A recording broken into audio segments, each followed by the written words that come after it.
The Halo franchise nowadays is synonymous with a younger audience, with the newest entry being rated T, children's Halloween costumes of Master Chief being a mainstay at your local Walmart, and toys based off the game being abundant in stores around the world. However, Halo wasn't always like this. The series, for the most part, has a mature rating even after 343 took the series over once Bungie departed from Microsoft. But around 2013, Halo was set to explore the younger demographic, 8 years before the release of Halo Infinite, which dropped with a T rating. Inspired by the Megabloks sets created around the series, Project Haggar was set to be Microsoft's effort to bring Halo to the youth. Intended to compete with Traveler's Tales Lego game franchise, the game would have featured bright colors, comic humor, and a complete deviation from the series' mainstay gameplay. But what happened to this game, and why did it never get released? Welcome back to Game Graveyard, where today we're looking at Project Haggar, the Megabloks Halo game.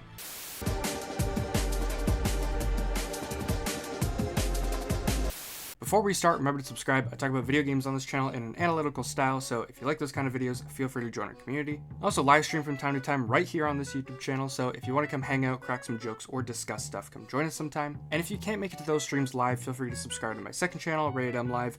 I upload all the best moments from my live streams onto there. But with all of that out of the way, let's jump into the video. So Project Haggar was a Halo game in development shortly after the release of Halo 4. It was centered around the Megabloks line of toys themed around the Halo games, and as mentioned earlier, it was intended to compete with the Lego game series. The Lego games are most notable for their simplistic, kid-friendly gameplay, as well as the slapstick humor and various references to the source material that they adapt. Project Haggar would feature similar, simplistic gameplay and humor.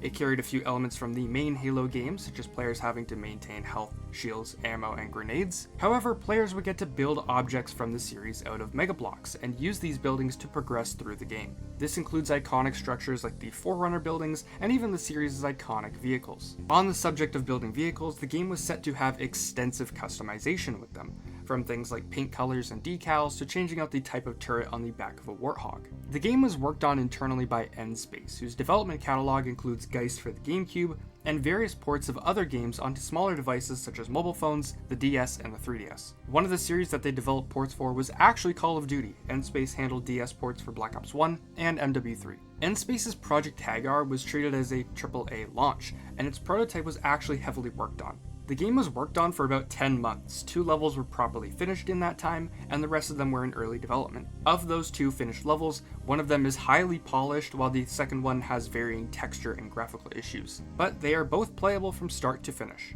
The game is vibrant and beautiful, and it just screams Xbox 360 to me. It reminds me of Fable Heroes or Viva Pinata. With the game looking promising and being treated in high regard internally, why was it never released? What happened that caused the game to get scrapped? Well, according to Halopedia, the cancellation was a sudden decision for Microsoft.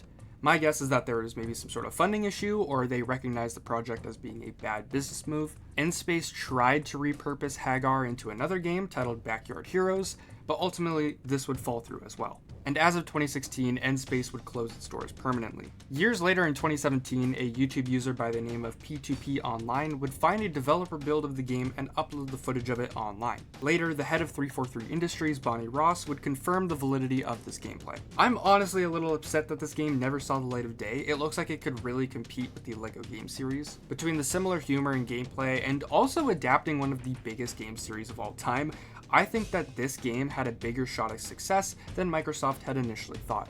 It would have also been nice to see another Halo spin-off that deviates from the standard gameplay of the series, especially with this level of polish. I think especially now that Halo isn't afraid to advertise to the younger generations, with Halo Infinite being rated T and various toys released surrounding the game, I think that if they revived this project, it wouldn't be a bad idea. And hey, if you like this video, be sure to leave a like and subscribe if you haven't already. Also feel free to leave a comment as I try to reply to as many as I can. If you want to check out more videos, you can do so here, as well as check out RatedEm Live, which is where I upload the best moments from all of my live streams. Thank you for watching, and I will see you next time.